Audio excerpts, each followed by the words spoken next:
And welcome to the Fat Squirrel Speaks. Today is Wednesday, August 13th, and this is episode 118, I think.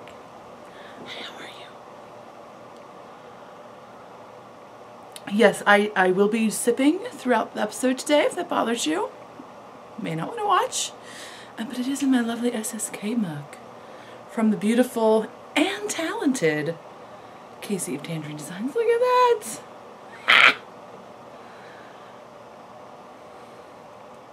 But it's still early. Did I say that?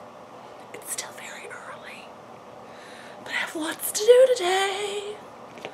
So I need to do it right now. But how are you doing? I already asked you that, but I didn't hear because I was sipping my coffee. Bad hostess.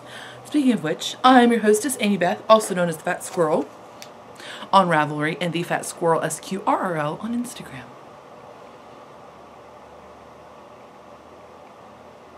I think that's all. Is that all the beginning stuff? That's all the beginning stuff, right? I have today to talk to you about, let's see, I'll try to put them in the order in which they will appear. Brief shameless self-promotion, just dates. In fact, let's just do that right now. Shameless self-promotion is that there will be a shop update on August 22nd. That will be all sock bags. There may be lots of birds involved. I don't know. And so that's August 22nd, which is a Friday, I believe. It's a Friday, whatever the Friday is. Second to last Friday in August. And then there will be an update on September 5th. That's the first Friday in September of all Halloween bags. I don't want to rush the season. But I know sometimes if you're working on a project, you would like to have it in the Halloween bag.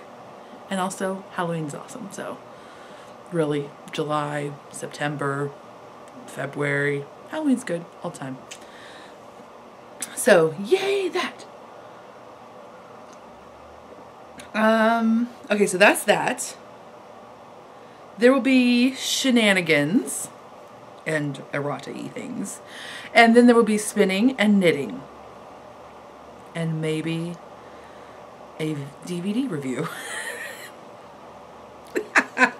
Really, it will just be me talking about my new obsession that comes through the television. So let's get into it, okay? Shenanigans! Okay, so first, very briefly, last week's shenanigans may have included larvae.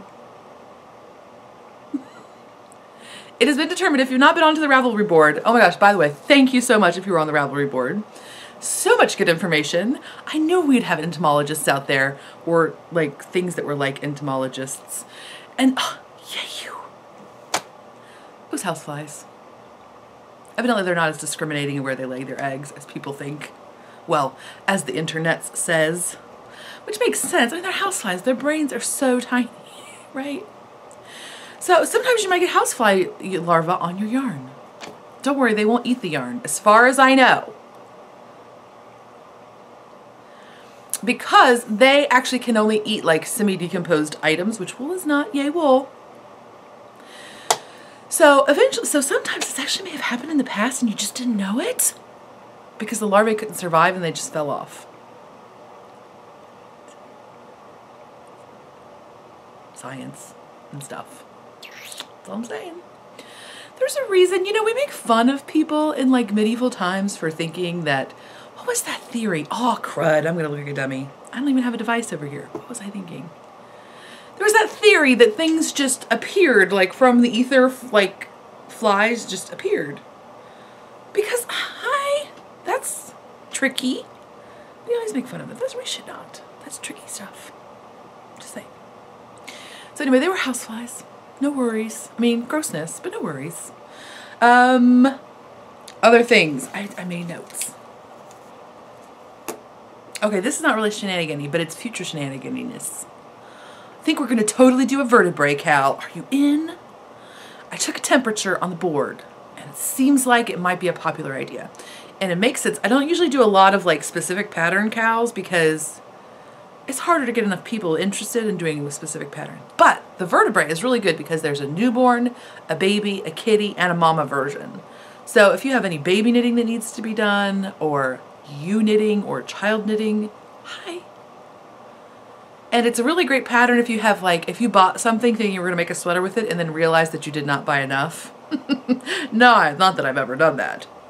Of course I have.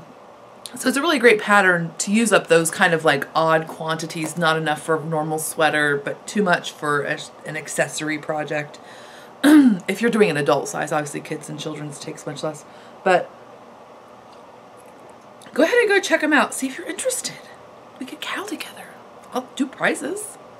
I think we'll do it in September and October. I'll do like a 1 month cow, but it's a little bit late notice. And it is a sweater if you're into sweater size, so not everybody can knit that in a month, including me usually. So let's do it. I'm gonna use, I bought, what is that called? The Cascade Eco Plus, so the colored bulky weight. I bought 2 skeins of that like in a super sale at Webs. It was like $12 or something. By the way, Eco wool used to be so cheap. It's not anymore. Anyway, aside. So I bought 2 skeins of it thinking I'd make a Miranda, but it's like right on the borderline of not being quite enough for a Miranda. You know what I mean? Like it's just right there. So I think I'm gonna make a vertebrae with it. I think that'll work. You can use an interesting stitch pattern. You don't have to do a plain stockinette, whatever you want, as long as it's a vertebrae of some flavor. Okay. That's that. I did that and I did that. Okay. Now it's real shenanigans. We went apple picking! If you're new to the show, and really if you're like been watching the show for less than 10 months, you may not know how much I love apple picking. Informed, now you are. What was that?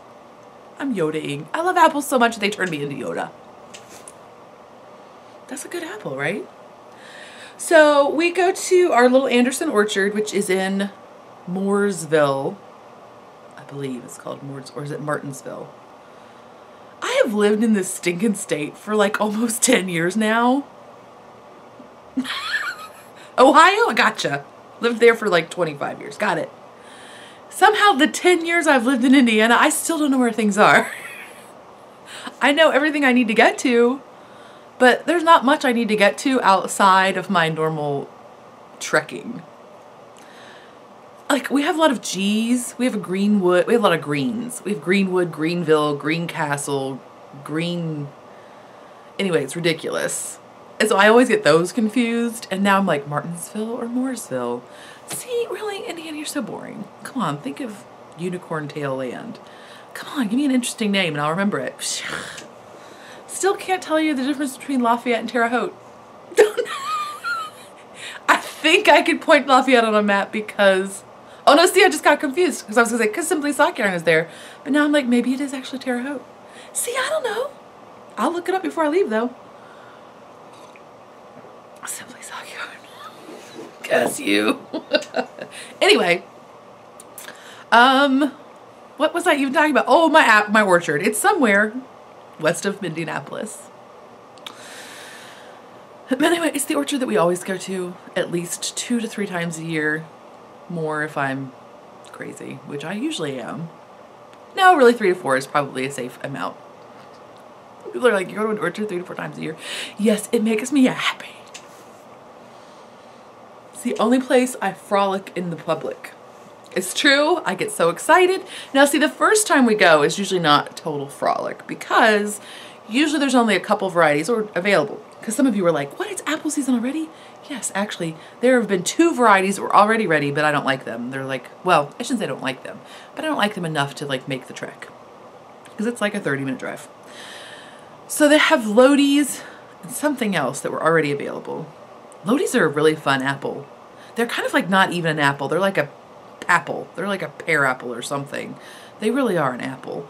But they're like super soft and their skin split really easily. They're a crazy apple. They're only really good for cooking, like apple-y, saucy stuff. But they're still fun because they're ready like in July, which is awesome. And you can imagine if you were from the olden times and that was one of your only sources of like actual sweet sugar, that would have been amazing. Anyway, but now when we went last weekend, they had Connie's, which are one of my favorites. They're an early Jonathan variety. They look like this. They're small. This is an average size. And I say that they're small and that they're like smaller than your average grocery store apple, but geez, those are crazy giant. So, I mean, our apples get crazy giant in the fall too, but they're a little crazy. We're crazy as consumers that we demand apples that big. But anyway, so they look like this. They're super great. They're tart. Again, they're an early Jonathan, and I love them uber much. So they had those, and they had ginger golds, which they didn't have very many ginger golds because ginger golds are a bigger apple. They're more like your fist size almost. And so we went on Sunday, and there were a lot of people that went picking on Saturday, and so they picked all those trees out, which is fine. They're a sweet tart, which is fine, but they don't have to have them. I really like the Acanis. So, what else did he tell you about that? I think that's all, but I just get so excited. I may have already bought an apple cookbook that's coming today. I wish I could have waited to show you, but then that would have been ridiculously late. But I'll talk to it maybe next week, or maybe the next time I talk about apples, which will be next week. No, I'm just teasing. But maybe it will be. But so I've decided that last year I peeled and cored and sliced a bunch to do crisp, and I did them in like 5-pound increments, which is about enough to fill a gallon Ziploc bag, which is exactly enough to do Ina Garten's apple crisp recipe, which is the best one. The Barefoot Contessa. Sometimes she's too fancy for me, but her apple crisp recipe is awesome. So, what else did I say? So I did that, and we still have one bag left, but we didn't eat as much crisp this year. Because quite frankly, when I make the crisp, who eats like 2/3 of it? Me. Metabolism had changed a little bit after I turned 35. Settle down. So we still have one bag left. So I think this year, my harebrained idea is that because we have to pick an excessive amount of apples, because A, it makes me happy, B, it makes my kid happy, and C, my husband is willing to go along just to watch us be happy. Good job, him. It makes him happy because we're all like, ah! Okay, mostly I'm like, what? So this year my harebrained idea is to do apple butter. Have you made apple butter before? I don't think I've ever made it before. Maybe I have like in a small batch, like a crock pot or something. I don't think I have though. I think I've only made applesauce, right? So I'm gonna go full on apple butter style. Have you made apple butter? How do you feel about these crock pot recipes? I kind of just secretly don't believe in them. They look so easy, but I really feel like the browning that happens in the oven is crucial. I'm all about the caramelization of the apple sugars, and I feel like that can only happen in the dry environment that is the oven. What do you think? Do you have input on this? Maybe I should do more than one batch, because of course I will, but I don't know. So anyway, there's gonna be some Akani butter happening up in here tomorrow, which is gonna make the house smell amazing. I'm so excited. Okay, and by the way, I'm going to can the apple butter because there will be too much to eat fresh. Because we always pick like 1/2 bushel bags, and so we currently have a 1/2 bushel in a peck. And then we restrained ourselves because a lot of the trees were picked out. And the Acanis had a lot of worm issues and hail damage. So which was good. I mean, my husband was like, oh, well, this is kind of hard to pick these. I'm like, no, this is good because otherwise we'll end up with 1.5 bushels in like 10 minutes, which is what happens in the fall, which is dangerous. Because really, you pick like a 1/2 bushel bag in like 15 minutes and you're not done yet. So other than like trying to offer your apple picking services to other people, which they don't want your apple picking services because they're enjoying it too, you're kind of stuck. So where was that even going? So there was a little bit of damage on the apples, but it'll be okay. They said this should be a very good year because it's been cooler, that the apples should do really well. They did have a lot more color on them than they usually do this time of year. The only danger is that if it gets really warm, then they can get sunburned, but I don't think that's gonna happen. Yay. So I think that's what I was going to, I'm going to can the apple butter. Yes, that was what I was talking about. Canning apple butter is super easy. It's just like any high acidity food or jam or anything like that that has a sugar preservative going on. Is just a hot water bath can. So it's super easy. You don't have to worry about a pressure cooker, which is still a little scary, I'll admit. Even though I'm my peopler country, I'm still kind of scared of the pressure cooker. Okay, so those are the shenanigans. So excited. And I'll talk more about my like farmy shenanigans at the end of the show when I talk about my new obsession. Because it's been a farmy imagination week otastic here. I totally sound like a horse. That was unintentional. So first off, spinning. You can't see how excited I am. Can you feel it? Okay. This is my Rambouillet from Spun Right Round, and it's in the jellyfish colorway. It's just a plain 2-ply. It is, I love Rambouillet. It's so springy and very soft, but it's very springy. And let's see, what did I get? About 230 yards. So it looks like that. Oh, it's so fun. Totally not my normal colorway at all. But isn't it cute? It would make a beautiful stuffy, but don't tell anybody that because I don't know what to make with it. It's just gorgeous. Like it's just, it's beautiful. Oh, it kind of looks like a jellyfish right there.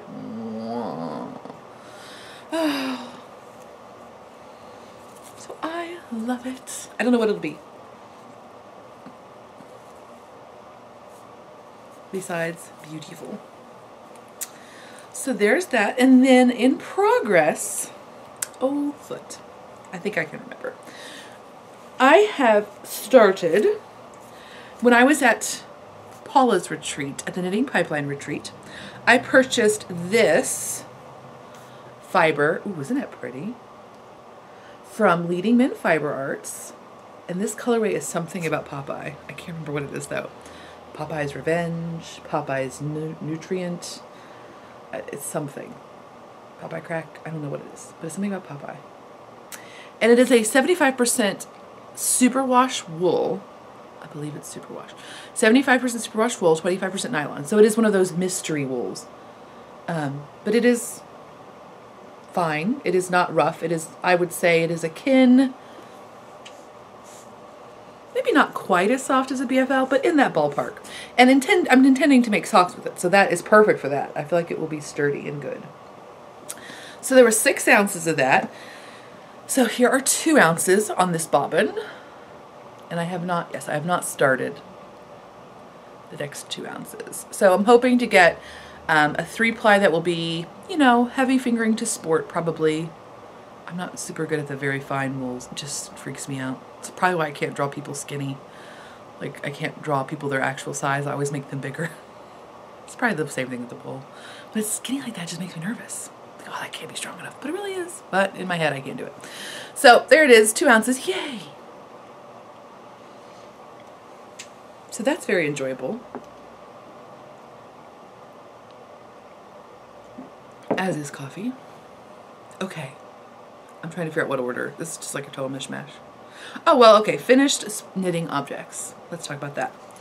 Here are my expanding community. And that's Knitty with a K. Socks by the lovely Megan of Stockinette Zombies. This is in Miss Babs. I think it's Tarte, but I might be a liar. Miss Babs in the Zombie Prom colorway. I love it. I love them. This is a really fun pattern. It has her spacious OMG heel, which I enjoyed quite a lot, even though I did have to rip it out. The second one, by the way. First one I did fine. The second one I made, I had to rip out twice. So I had to do the heel 3 times. But it wasn't Megan's fault. I magic looped my socks, and so somehow some of the heel stitches got like bumped around to the front, to the like arch stitches, and it totally jacked my count up, and I thought I had just done something crazy.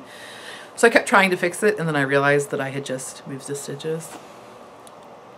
Don't knit tired, apparently, is the moral of the story.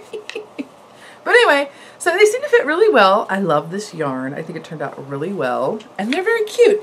It's a fun pattern in that it is as easy, essentially, as doing a stockinette pattern. There is a little bit of purling, but because it has like a garter stitch effect.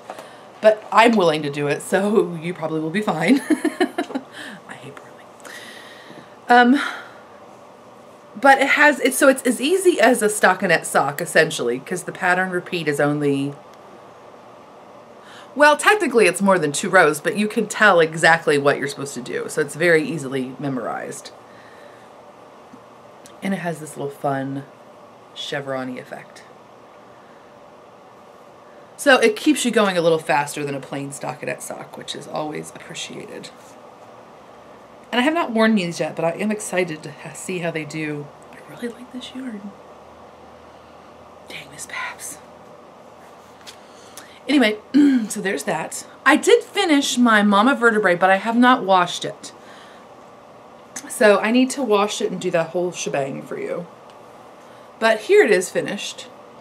This is the Mama Vertebrae, and it is in Knit Picks Lindy Chain in the plum colorway, and it is knit on, oh, my socks are on 00s, sorry. Oh, by the way, also, I usually do a 72 stitch sock for my foot, but that yarn is a heavy fingering, and so I was able to do a 64 stitch. Wait, is that true? Yes, that's true. I thought I was lying for a minute. So that was so awesome. But anyway, back to this. So I finished my linen-y Mama Vertebrae. I did make it like a 3/4 sleeve. So I will try to wash that and get a picture of it upon my person soon. And I'm bad at that. But it is done. So yay, that. Yeah. And it fits just like my other one did, except that the sleeve is a little longer. So if you really need to know, just go look at that one. Okay, that's all the finished knitting.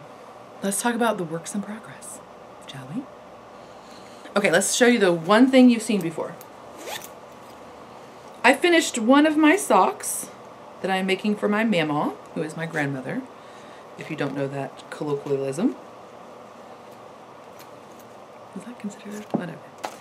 So this is in Another Crafty Girl. This is her Strong Sock Base, which is an 80% superwash merino, 20% nylon. This is Sugar-Free Lollipops, and of course, everybody loves punky. How could you not? And this is what it looks like in the ball. Oh.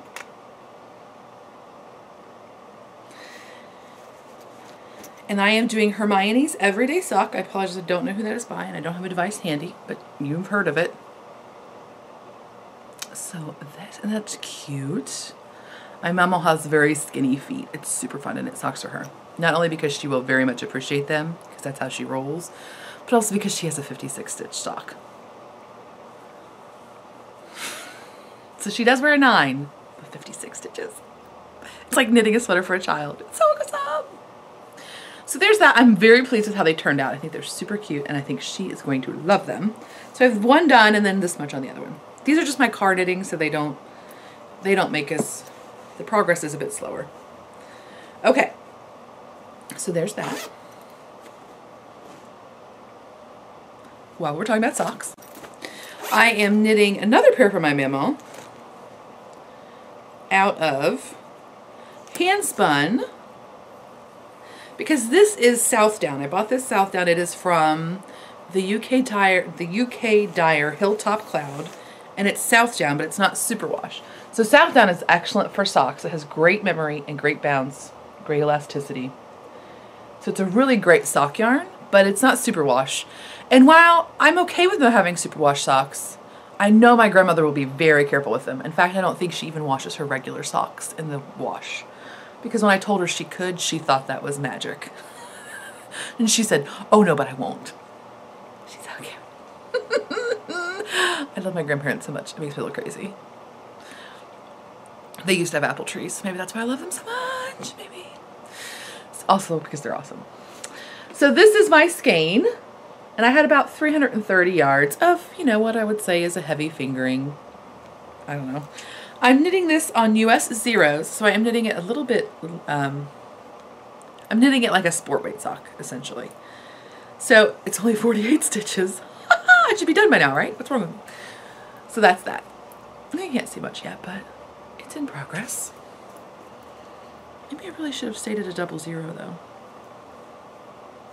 I'm not gonna worry about it. She's not hard on her. If these were for me, I would want them a little tighter. Like you can kind of see through them a little bit. But I would maybe want them just a little bit tighter for me. But she's a delicate flower. She'll be good to them. She's so easy to knit for. Also, she'll pee her pants when she gets like 4 pairs of socks for Christmas. So fun. Okay. So, okay. Next thing I am making, I know, right? It's been cast-on-tastic. I am making, oh, I don't have the other color. Okay, I'm back. Okay, just a second, I'll be right back.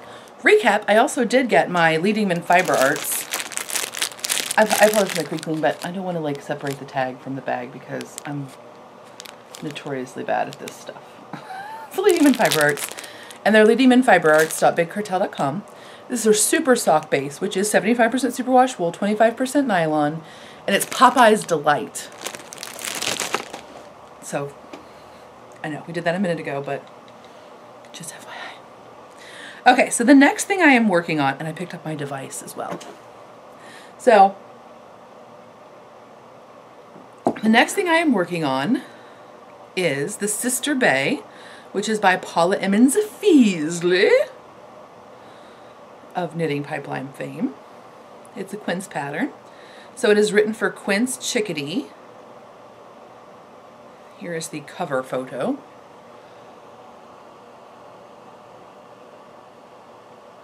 By the way, she did one that's 3 colors. So there's, the shawl itself is 2 colors. There's a garter stitch body section in one, and then a contrasting applied edging. But she did one where she did a contrast stripe between the body and the edging. It's awesome. It's a crazy color combination, which I am in love with. It's on her, is it in her projects page? No, I feel like it wasn't in her projects page, but I think it was in her cowl, because she's doing the Sister Bay cowl, which I messed up. And I didn't know about it until we were like right on the brink of doing it, and I did not have yarn to make the Sister Bay with. Feel right? Right. I don't have stock of sport weight yarn. I have fingering weight coming out of my ears, but I don't have like a stock of sport weight yarn, which is not something I need to work on. But so Paula is doing, yeah, I think it's still going on. I think we're just right towards the end of it. She's doing a Sister Bay cowl in her group. And so I think the one with the contrasting stripe is in that cowl thread, if I'm not mistaken. It is stinking gorgeous. Stinking. So, can you see me like trying to find it in her projects because it was so pretty? But anyway, if you liked the Piper's Journey, then you'll like this one as well. It's a similar construction, but it has a different increased rate, which I think is an improvement in terms of ease. I'm still on the body, but it's the way to go. The last time I made a Piper's Journey, it has an increase on each, I believe, right side row, and I ended up doing it, and I think Paula's talked about on this her podcast of how she does the increase on it, so I can say this. And I think I could anyway. But so there's an increase on every right side row, but it's garter stitch, and I found that what was happening is I ended up just increasing at the beginning of each row because like I just kept messing up, and then I thought, well, this is just, why don't I just do this? I don't have to even pay attention at all. And that's what our new pattern is like. Yay! So it's a very awesome sauce. So I guess I should show you, well, instead of like messing around trying to find the magic picture, which you could totally find by yourself because you're a grown-up. But now I'm in the groove and I must find it. Right, because I'm crazy. So I am making mine, not with quince this time, but with Beaver Slide Dry Goods in their 2-ply sport, which is one of my favorite yarns. It is not a yarn for everybody. Some people, I have heard other people say that they believe that Beaver Slide is scratchy. you have princess skin. However, Beaver Slide Dry Goods, a lot of their yarns do have a slight mohair content, because it is a merino. The base wool is merino, so that's the soft, short fibers, right? So they add nylon to the majority of their yarns, not nylon. They add mohair, which is nature's nylon, essentially. Mohair is a much longer staple length. It adds durability and a little bit of shine, but mostly the durability is what they're going for. So that I can see that sometimes the mohair, because it has a longer staple, it can kind of give you a prickle factor. It does not bother me in the slightest, but if you are very sensitive and only, for example, Madeline Tosh is the only way to go, then I could see how it would bother you. But I don't believe that most people would have an issue with the softness. What some people do have an issue with, and I've talked about it before, so I apologize if I sound like a broken record, but I feel like it's like, we have to do full disclosure as podcasters to try to make sure that people aren't misled. I make no money from Beaver Slide, by the way. Just FYI. I am not a paid endorser. There are a lot of breaks in their yarn, like a lot of knots. They're ply knots, so it's where a ply has broken while it's being plied. So while a single has broken while it's being plied, and so there are a lot of knots that are just a knot in one of the plies of the two. To be honest with you, sometimes I've just knit them in and I've never had trouble. Right? Don't take that as an endorsement. Like, don't say don't do as I say. Or don't do as I do. Do as I say. Is that what we're saying? I don't know what I'm doing. But I have done that and I've never had trouble with it breaking. So it also is not really tightly plied. So if you have a tendency to split your yarn, then it may not be the best yarn for you. Okay, those are all the negative things that I've said about it. I love it. So mine is thus far done. So I'm still on the garter stitch part, which is so pleasant and sheepy and good. So there it is. This colorway is called Mink, and each skein I think has about 440 yards. So there's a really good put up on it. And then I'm doing the contrast in the rose hip. And I've actually done this color combination on a Piper's Journey, but then I gave it to my mother, so I'm keeping this one. So I'm going to do the contrast in that. So what do you think? Right. So pretty. Oh, it's wool made from actual sheep. Oh. See, this is merino wool that feels like wool to me. It's soft, but it feels like wool. I think it's because it's wool and spun and not worsted spun. Oh, and it's in my bag. Apples! From Joanna Spring, who makes the bestest drawstring bags. Because I like these a lot. I'm okay with the strapping, but I really love the bias tape, the homemade bias tape ones. Those are my favorites. And if you ever are like, why is that bag with that cloth or bias tape drawstring more expensive than the other kind? It's because it is a lot more labor intensive. And it actually takes a surprising amount of fabric to make these drawstrings. So that the reason that they are or should be more expensive is twofold. It's really a lot of, can you be surprised how much fabric it takes? You think, oh, you're making one, oh yes, no big deal. But when you're making multiples, the fabric adds up. And again, it is much more time consumptive. Yay! Okay, so there's that. Okay, last thing to show you. Promise.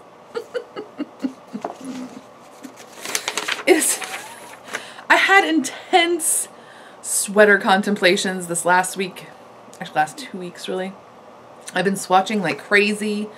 I have, in my possession, purchased at Rhinebeck, because I'm so fancy. I got to go to Rhinebeck last year. I'm not going this year. I have in my possession sport weight yarn from Bartlett Yarns, which is a Maine company, and I love them. Period. This is scratchier. This is more like a piece fleece. But minimal knotting in the sport so far. This is a cone, and it's very affordable. I think the cone is like, it's like 1,700 yards or something ridiculous. Now, I'm going to sound like I'm being cheap. I'm not necessarily cheap. Like, I do believe, like, I would never judge somebody for spending $500 on a sweater's worth of yarn at all. It's just not in my budget. So I don't mean to sound like I'm saying you should buy cheaply made stuff at all, because I don't believe in that. And I understand why some yarns are more costly than others, and I don't want to in any way indicate that I don't think that they are worth their value. That's not even the right thing to say. But you know what I mean. Like, I don't mean to say that it's not worth paying that. It's just not in my budget. So I have to be a little bit more economical, and I also really enjoy a more rustic wool. So just it's one of the things I like. So please, I'm not trying to say that any yarn is whatever. You know what I'm saying, right? I don't feel bad about spending money on yarn if it's expensive, but I do have to be reasonable in some way or another. So let's see. The sport weight cones, they have them in lots of good heathered colors, which is another thing I really love. Now, I am all about quince, but normally I only like heathered colored yarns. I'm trying to figure out the yardage. It's only $40 for an entire cone, and I believe it has like 1,700 yards in it. Oh yes, 1,750 yards for $40. Now they do have old school shipping if you purchase on the internets. I believe they have a flat rate shipping of like $14, which is a lot. But you could go in with somebody or make like one giant purchase, or you could go see them at Rhinebeck. I don't know if they do Maryland sheep and wool or not. But anyway, they have lovely colors, and they're one of the oldest operating mills in the US, I believe. Well, they've been operating since the 1800s. So come on, right? That's cool, support them. So I am knitting, that was all to say. That was all to say that I have been having a lot of trouble. I wanted to really make a specific sweater, and I just swatched my pants off trying to make it happen. But I think it needs to be saved for another day. I was really in the mood to make the sweater called, I don't know how to pronounce it, so I apologize, I'm going to butcher this. But it's Tanaya, and this pattern was gifted to me, I believe. Oh no, I didn't write who it was. Oh, I'm sorry, I'm a jerk. Maybe I bought this one. Okay, so this pattern is from the Twist Collective, and it's by Elizabeth Doherty, who I believe is used to be a viewer, if she is not currently. And it is a beautiful sweater. It has been in my queue for quite some time, and I think it's just gorgeous.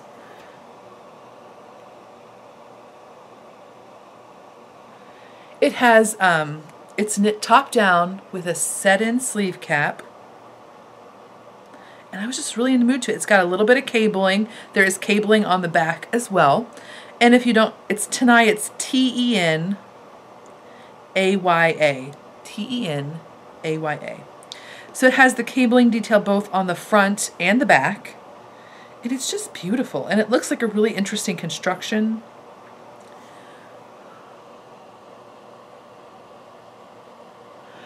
But, and you can see her yarn is, I think it's an indie dyed yarn, if I'm not mistaken. But the combination of the yarn being a bit darker, it being heathered, and it having a halo, you could see the cabling, but not as well as I would like. Because the cable in it is an asymmetric cable, so it's a little bit challenging. It's a little bit more challenging than just a symmetrical cable. It just takes a little bit more bandwidth. So if I did it, I was gonna, I want to make that look really good. And then I thought, well, I'll just replace that cable pattern with another cable. And I looked and did research and found a cable that I liked. But I think I want to save that pattern for maybe like a quince. Okay, secretly I want to make it out of Quince and Company Chickadee and the honey colorway, because I love that colorway so much. But anyway, so I think I'm gonna save it. But it's a beautiful pattern. Instead, I think I am going to make, well, I am, because I've already started. I am going to make the Vendetta, which is a Brooklyn tweed pattern. And it is written by Carrie Bostick Hodge. And it's top down with lace detailing and it's garter stitch. By the way, thank you, Jan Smiley. This was a gift from her. Thank you. It was really fun because I was picking between 3 sweaters. They were all Brooklyn tweed sweaters, by the way. If you have a woolen spun yarn, look for the Brooklyn tweed sweaters because that's going to be right up the alley. Oh, so I had 3 patterns I was choosing from and they had all been gifted to me. It was so fun. Anyway, so I think I'm going to do this one. I'm not going to do it long sleeve because I feel like garter stitch. Okay, so here's my disclaimer. This sweater may not be the most flattering sweater on me because it's garter stitch. And garter stitch is a little bit thicker, it has a lot of texture, and sometimes it's not the most slimming aspect. It also has a horizontal ridginess to it, of course. However, I have a picture of me wearing this short sleeve garter stitch sweater about the house and like digging things up, and I love that image. So I'm just gonna go with it. So there you go. I, however, will not make it long sleeved because I just don't want to deal with all that pilling. The garter stitch, I don't know that garter stitch pills more, but I feel like it secretly does. So I don't want garter stitch on garter stitch in my high pillage areas, which is underneath my arm. So, there. Okay, that's all I need to say, right? So, here it is so far. It's just a little bit. Just a little bit. And I'm knitting this on US 2s. My gauge is looser than is indicated in the pattern. I believe the pattern is 26 stitches to 4 inches. Maybe it's 24 stitches. 24 stitches to 4 inches, and mine is more like 20. So I am making a smaller size than I normally would. Yay! But anyway, so it's going to be a longer project because it is on tiny needles. But I think I'm going to like it. I don't know. It also has absolutely no finishing because you do the buttonhole. There's not a buttonhole band. It's just a buttonhole that's worked into it. And I think I will do more than that many buttons. I don't know that I'll do buttons the whole way down because that might be a little crazy. But I want to probably give myself buttons down to here-ish because often for my body type, I like to button a sweater directly under the bust because my smallest point is right where my bra line is, essentially. Like my band circumference for my bra. So I probably will have the buttons like from here. I'll probably put them all in up, but I'm thinking I'll drop it down to here so that I can button it right at my smallest place because that tends to be the most flattering. So basically, I've really wanted a garter stitch sweater forever. It's been very hard not to just make like a bog jacket, even though I'm never going to wear a worsted to Aran weight garter stitch coat. I'm never gonna wear it. It's too hot. Unless I move to Norway. It's not gonna happen. So this makes it this seems like it might be a good compromise. Like I'll finally get out my desire to make a garter stitch sweater, but it'll be in a sport weight, so and it's woolen spun, so it'll be very light. So it's less likely to have as much distortion and stretching because overall it won't weigh quite as much as, for example, a worsted spun wool would. It'll be very cozy. It's another reason I'm making a short sleeve. I don't want to be overly hotted up. I think it's gonna be cute. I don't know. Sometimes you just gotta go with it, right? Right. Okay. So I have no idea how long this episode is because I forgot to look and see how long it was before I hit stop. So I'm thinking it's long because I feel like I've talked a lot. So I apologize. But I must tell you about my new obsession. Are you ready? If you don't care about my new obsession, I'll talk to you next time. Don't worry. This is my new obsession, people. And I apologize. Somebody actually, a while back, I don't know if I was talking about Frontier House or what was happening, but she told me that on YouTube, you could find episodes of something called The Victorian, or just Victorian Farm. And it was a British show about 2 archaeologists and a historian who go and essentially recreate a Victorian farm and work the land and do the whole thing. Well, I had started to watch it, but for some reason I just couldn't get into it. I don't know if it just wasn't the right time or what was happening. Or maybe I'm not really into... The Victorians are like my least favorite, I think. of all of the like historical periods.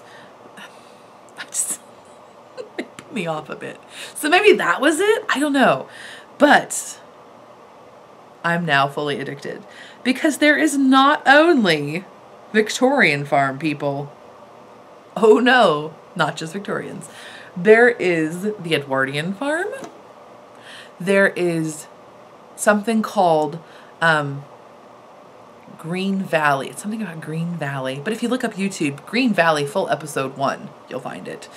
And it's like for a farm set in the early 1600s, I think 1620. So you got 17th century farm. I said Edwardian farm. I said Victorian farm. There's also like World War II farm. There is Tudor Monastery farm. There's also Victorian, not apothecary, Victorian pharmacy. Oh my gosh, I'm such an Anglophile. It's ridiculous. I'm so ashamed. But I am. I'm hooked. You Brits. You got me. So, so most of these are actually available on YouTube, if not all of them, quite frankly. But you cannot get them on DVD in the US. They're Region 2 DVDs. Like, you can buy them, but you get the Region 2 version, which, from what I understand, will not play on DVD players. Maybe it will play on newer ones. But it can often be played on a newer computer. Oh, see, I tried to see who sent me this message, and I can't find it even when I'm searching. So I apologize. But thank you so much. You changed my life. But see, this one is available on DVD. Edwardian Farm. And I did go ahead and buy it because I love it so much. I wanted to buy it so they would know that I would buy all the other ones if they made them. And it was very affordable. I feel like it was $28. And it's like 12 hours. That's a value. That's value. So this one, for example, most of them are in the format that you get 12 episodes because they do it for a year, a calendar year, and you get 1 episode per month. I am in love. In love. So I have been having an entire week of binge watching farm shows and having intense farm fantasies. Because I have, like, you know, what, a 32nd of an acre in my backyard?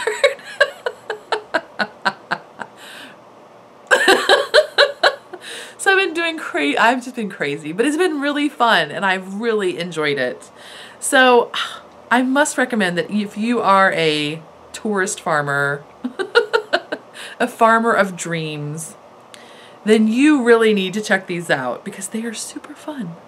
That's what it is. Tales from the Green Valley is the one set in 1620.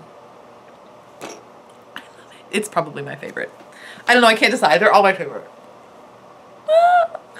But it's fun because in the one from Tales, if you are not really interested in farming, but you do love sheep, the Tales, I believe it's in Tales from Green Valley. Yes, episode 10. They talk more about the sheep in that episode than they do in most other ones. Because they actually, this is so interesting, and they found historical documentation for this, that people before they sheared their sheep would actually wash their whole sheep. Like they just walk the sheep into the creek, wash it off a bit, try to get, I guess, mostly the dust and things, maybe try to get some of the insects that are on there off. And then they would let them dry overnight, like, and then shear them with as soon as they were dry. Which I thought was fascinating because I remember when we were at some festival where they were shearing sheep, somebody asked, well, why don't they just wash the sheep before they shear them? And the man was like, that's crazy. Well, evidently there is historical indication that they did this. And I don't know if it's because, I'm sure there's multiple reasons. They said that one of the reasons is because it's much harder to dry the wool off the sheep than it is to dry it on the sheep. Because in terms of like, where are you going to put all that wool? Like if you have 100 sheep, you can't just like lay it out to dry. And then that it made it easier on the shearer. So that was the two indications that they give. I don't know if there were maybe like an additional insect indication, again, to wash off some of the harmful insect. I don't know. But it was very interesting. Loved it. So if you're into sheep, you can watch episode 10 of the Green Valley Farm because it's fascinating. Or it's not the Green Valley Farm. but you heard me say what it was. Tales from the Green Valley. Tales from the Green Valley.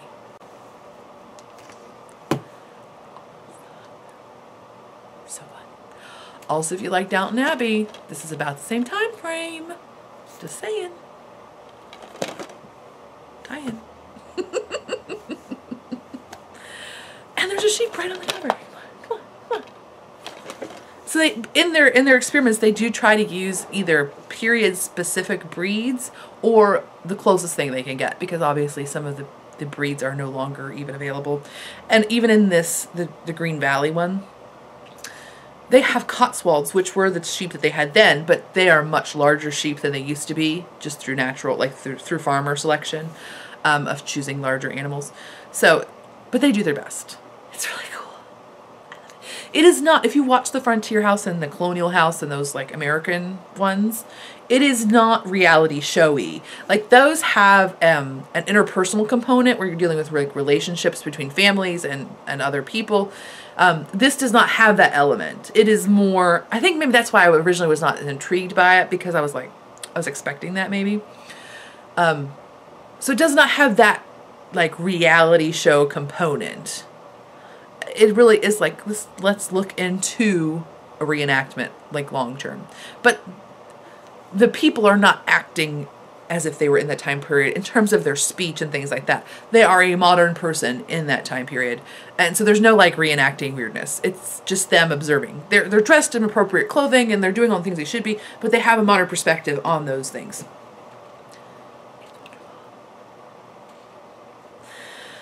So I think that's enough of me talking. Oh my gosh, like it wasn't 20 minutes ago. See, I just made you stay on the elliptical so much longer. High five. Anyway, I'll talk to you next week. Have a lovely time.